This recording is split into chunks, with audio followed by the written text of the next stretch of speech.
Welcome, Amy. It's really nice to be able to have a chance to chat with you and ask you a few questions and probe your mind just a little tiny bit. This project is part of our Revelations series, something we began at the very beginning of the COVID pandemic.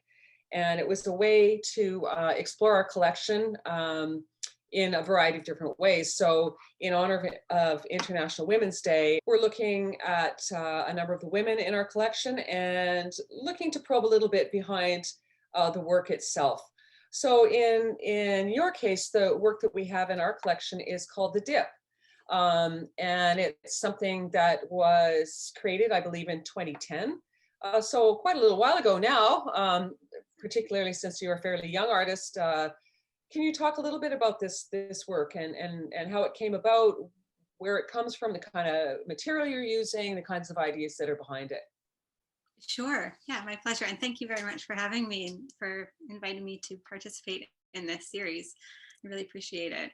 My pleasure. So at that time, I was working a lot with found photographs. And so I really didn't know anything about the individuals who were in the snapshots. I've always kind of had a bit of a fascination with snapshots because they sort of show a bit of a back end of history, I guess. A lot of the things that are not, or that were not sort of celebrated in a more kind of commercial way, because they were personal items for families, sort of like mementos and that type of thing.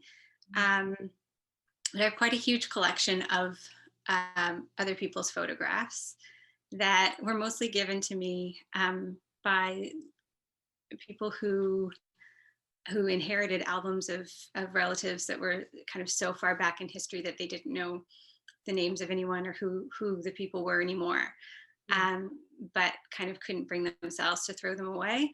And so I sort of became the keeper of these types of like objects of misunderstood value, I call them a lot of the time, because they're valuable enough that people don't want to throw them away, but they equally don't really want to hang on to them a lot of the time. Right. So the woman who is in that painting is one of the sort of characters from one of these albums that I was given. Right. So I have no idea who she is. And she wasn't, in fact, even the focal point of the photograph, but there's just something in the kind of look on her face and the way that she was sort of engaged with what was happening just outside, that I was interested in. So she's the one that I sort of focused in on for the painting. Okay, so you're mixing photography with, can you talk a little bit about your process in this actual work? Sure. So it is, I suppose, mixed media. There's a lot of different types of paint involved. I would sort of lay the ground with a lot of, I used a lot of industrial paint at the time. So a lot of trem-clad and shellac and things that are really horrible for you. We're a big respirator. And so it has a really textured kind of glossy finish. And then I would work on a drawing on Mylar, and I would actually kind of adhere that to the surface and then add more layers of paint over top of that. But the drawing was based on, sort of loosely based on a photograph. Mm-hmm, mm-hmm. And I noticed in your previous work, there's a whole series of works that you have done with these photographs. This Is Me Loving You is one, Reckless Abandon. There's quite a number of them. So were they all done around this time, or is that something that you continue to work back and forth into? Yeah, I still, those were sort of done roughly, well, no, I think probably between 2010 and 2015-ish, sort of around that ballpark. But I did continue to work with the photos beyond that time. And I still do, depending on the project. I often, if there's a space for them to kind of work their way into whatever my sort of point of inquiry is, then I like to let that happen, because I do really appreciate them as objects and kind of keepers of some sort of story or meaning, I guess. And there is a certain amount of mystery that I think is intriguing to not only the artist, but to the viewer as well. You know, what's behind these? Who are these people? What are they doing? Yeah, What's their relationships? That's interesting. yeah, exactly. Okay. Um, how do you think your experience as a woman has sustained you in your career? Ooh, how it has sustained me. Yeah. Um, What do you I think you think, bring? Yeah, as a female. yeah. Um, I think in a lot of ways, although it's not something that I've always been, um, I guess, very aware of or sort of cognizant of, but I think that it has made me probably more um, aware of certain boundaries and thresholds, maybe. Mhm. I think, particularly speaking as well from the perspective of being like a queer woman, as you know, as well, Mhm. um, that maybe I've come to notice the emissions a little bit more, um, yeah, a little bit more clearly than someone else might. Right. But and it's also pushed me for sure to try and like create space um, for or to maybe what's the word, to fill in some of those emissions, I guess. Got you. Yeah, yeah. Has there been any influential women in your life, particularly as an artist? Yes. So yeah, there have been so many. I feel like it's kind of hard to pinpoint specific people, but I mean, my my family, my mother, my wife, obviously have been hugely influential to my art practice and beyond.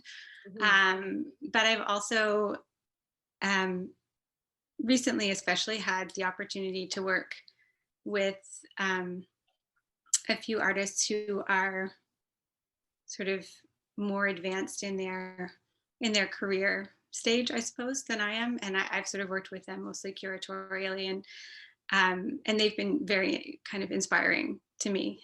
So as a young artist, young, somebody who's embarking on their journey um, early on, was there a teacher or somebody in particular that influenced you in this direction, as opposed to sort of kind of sustaining you now, but somebody very early on in your life that had an influence that made you look at the world a little differently, or um, sort of supported you as you progressed as an artist, as a young artist? Yeah, definitely. I had an art teacher in junior high school who was incredibly supportive.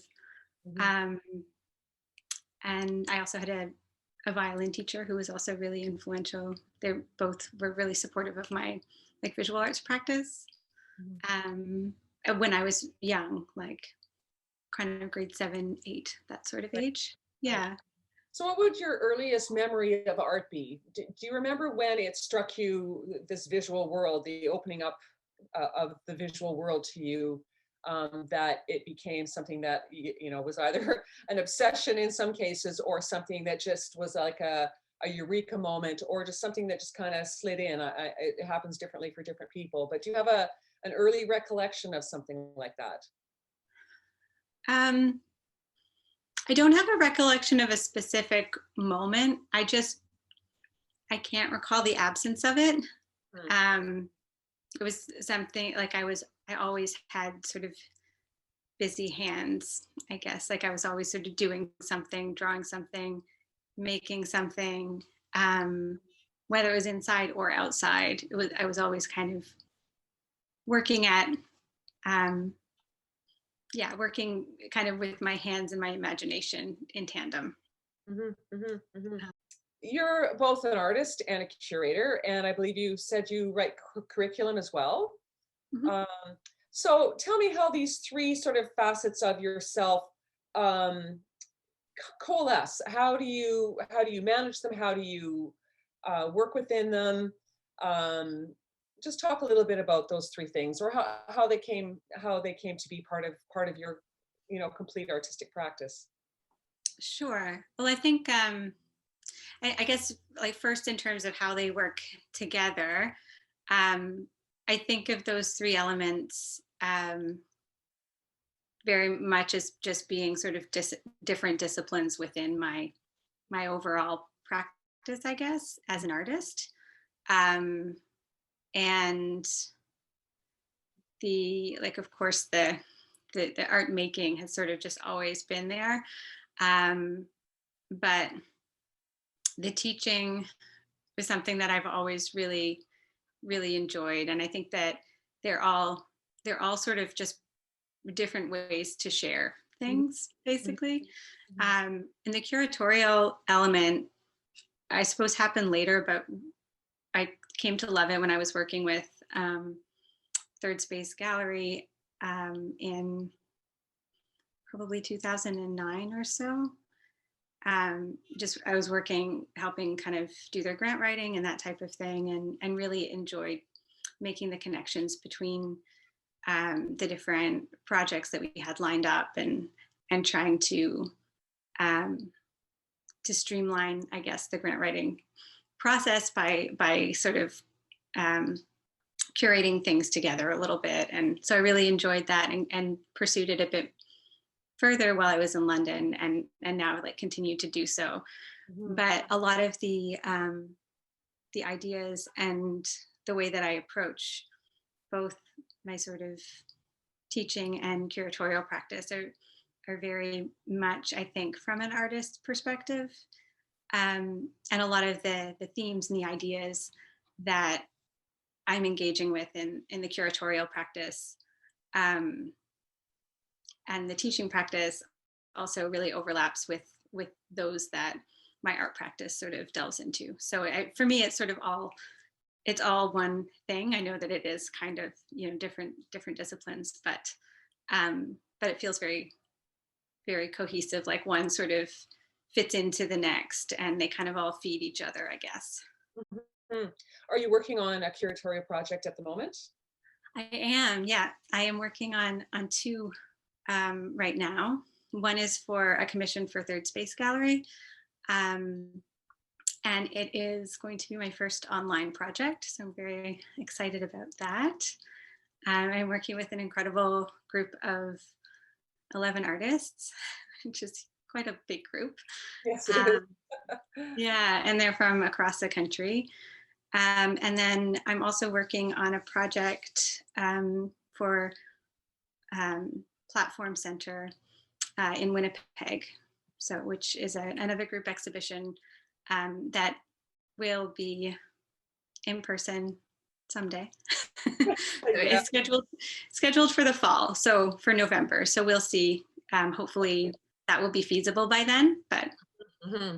We all have our fingers crossed for that, for sure, for sure. Yes. What drives you to create? Where does that impulse come from, do you think? It just being kind of relentlessly curious. Yeah, I think it's just curiosity. I really always want to know or to see what's going to happen, and there's a lot of sort of chance and this sort of trust in the emergent creative process. So I think it's mostly just wanting to kind of play around with ideas and with materials, and being curious about what the outcome would be. That's the main thing that I think is inspiring to me. Well, that's a very good underpinning for sure to get anything off the ground, I'd say. Curiosity. So the work that we have in our collection, the Dip, from there to what you're doing now, do you see a cohesive path? Do you see a meandering path? Do you see sort of a fits and starts? How does that appear to you? I mean, I think that there's definitely a path, or maybe not a path exactly, but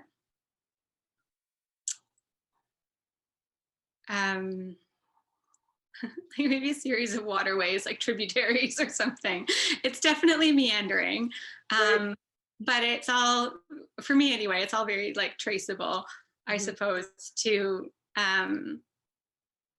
my experiences and interests, you know, that have just sort of developed over time. And there's always been an interest in memory and in sort of wonder and belonging. So in terms of where you're working now, from where you were working, or the kinds of ideas you were working with when you were working with the Right. dip, where are you now in your artistic process, or in your realization of your visual material, let's say? Are you still working with photographs? Are you working with other materials? Talk to me a little bit about where you're at now as an artist. Sure. So I do still work with a lot of photographic material. Um, at the moment, I'm working less with found photographs, but it really does just depend on the project. Mhm. So, like for Harbor, for instance, which was a group exhibition that I curated in 2019, and also a publication. Mhm. For that project, I did use a lot of found imagery from the New Brunswick Museum archives. Mhm. Um, but for the work that I'm making at the moment, I'm still working with photographic media, but I'm using a lot of um, the documentation images from workshops that I've led. So, um, so there's not found images, but they're also slightly removed from being portraits, I suppose, in that it's mostly of people's hands sort of working and and learning different like creative skills, um, or participating in community projects and that kind of thing. So that's the type of photographic imagery that I'm working with now.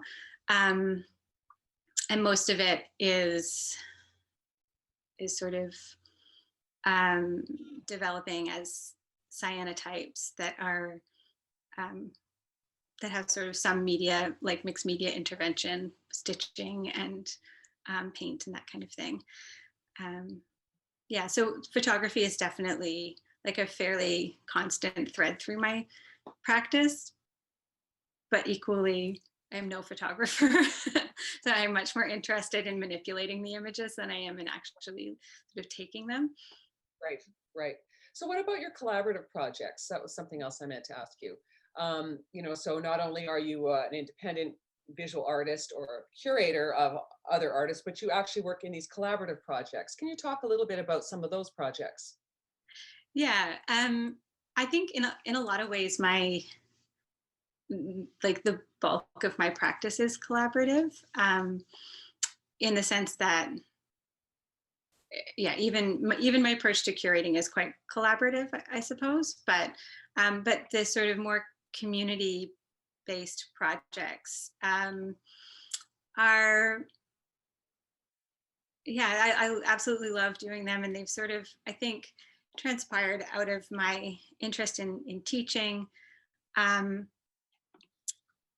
I do have an education degree, and I taught for a few years, but I found that I sort of missed being a really active learner myself. Like I wanted to kind of upend um, or disrupt maybe that hierarchy a bit of sort of teacher and learner.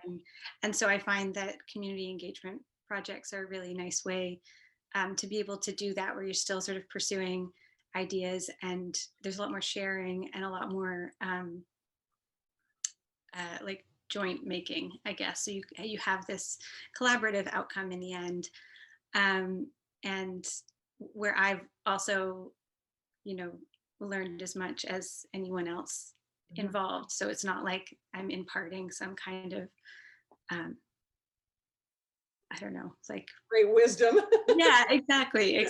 Like we're all kind of in it together and Yeah. working it out and learning from one another. And I think that um, that's I don't know, it's really important to me because I'm so interested in kind of memory and learning and wonder, and like how each of these little pieces impact our sense of belonging, especially when they kind of intersect at different points. So if you're making something with a group of people where you're drawing on your own kind of lived experience and memory. It's really special, I think, when there's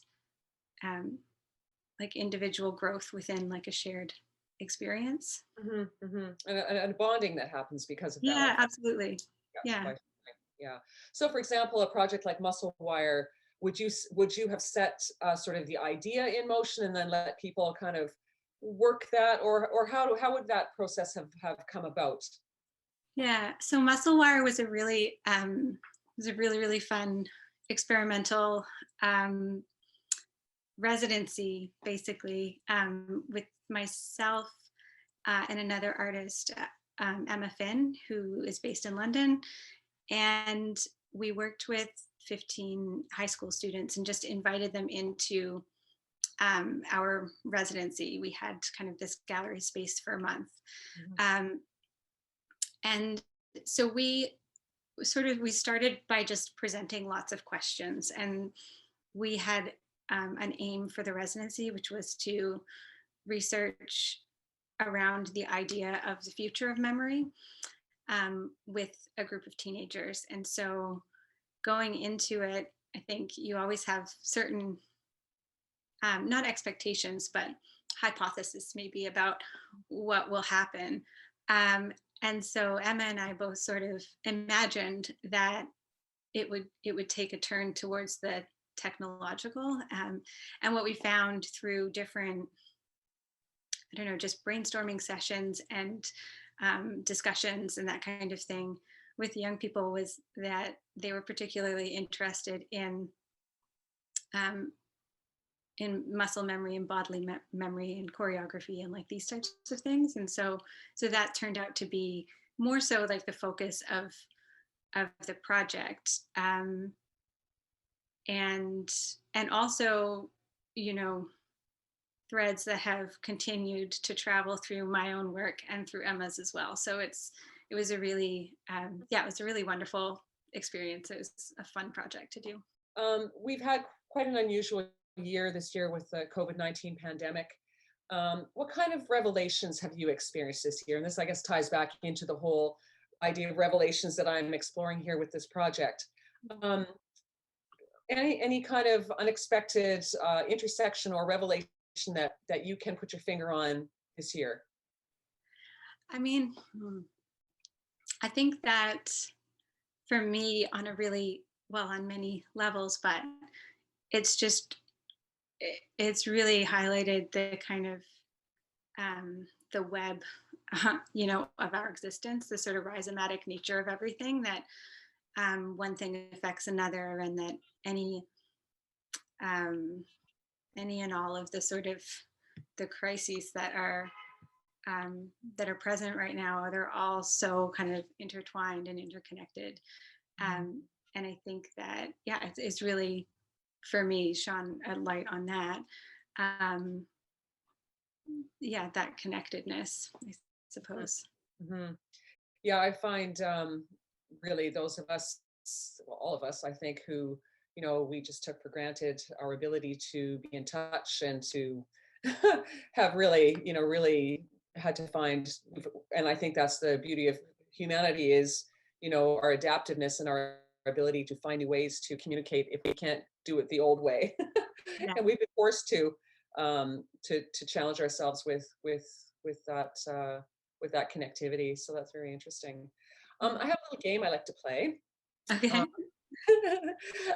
It's called "What Artwork Would You Steal If You Could Steal an Artwork?" So when I go to galleries or an exhibition I love, there will always be one work that stands out to me that I would love to have that work, even though of course I would never do that. But so if you were going to participate in an art heist, what artwork would you steal?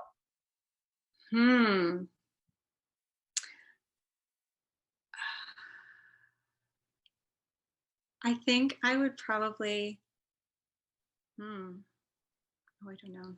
I would probably make off with an Agnes Martin.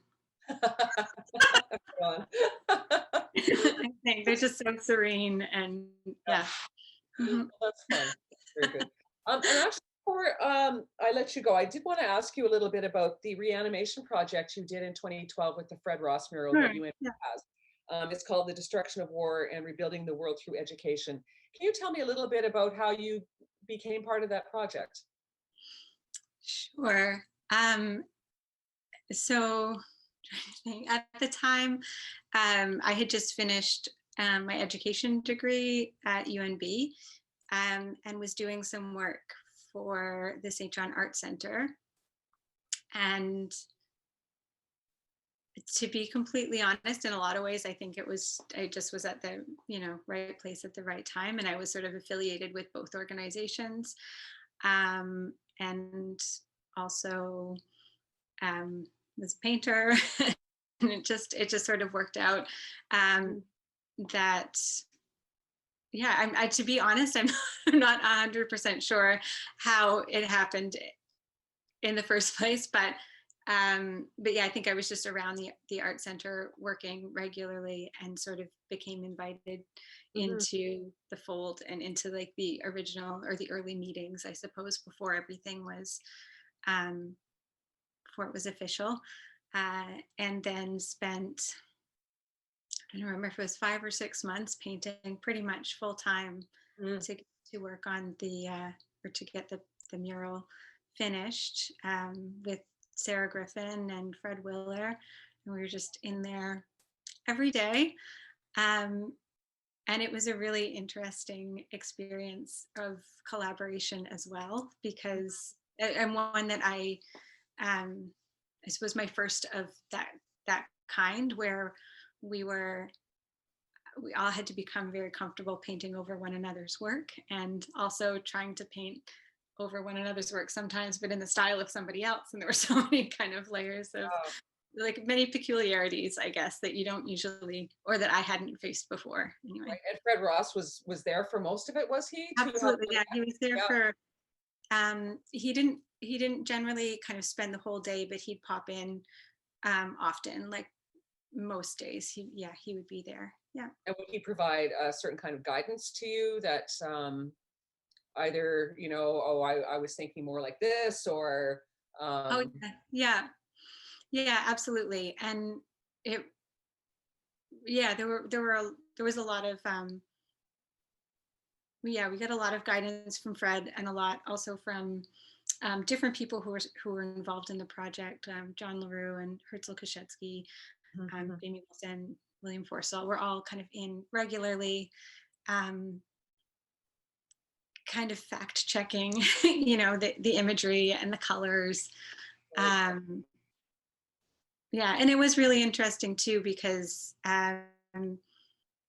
we were kind of looking at going from these black and white images of the mural, coupled with Fred's memory of the paint choices and things like that, and trying to sort of piece things together. And what was that? That's tough, trying to remember something that happened. Wow. Yeah, but it was interesting. Yeah, especially a very interesting project for sure. Yeah, something that it's definitely a one-time type of experience, I think. Yeah, awesome. Thank you very much, Amy, for being with us here today. It was a pleasure to talk to you, and I look forward to upcoming bodies of work that you're creating and your curatorial projects as well. So thank you very much. Thank you so much for having me. It's been a pleasure. I really appreciate it. Take care. Bye. You too. Bye.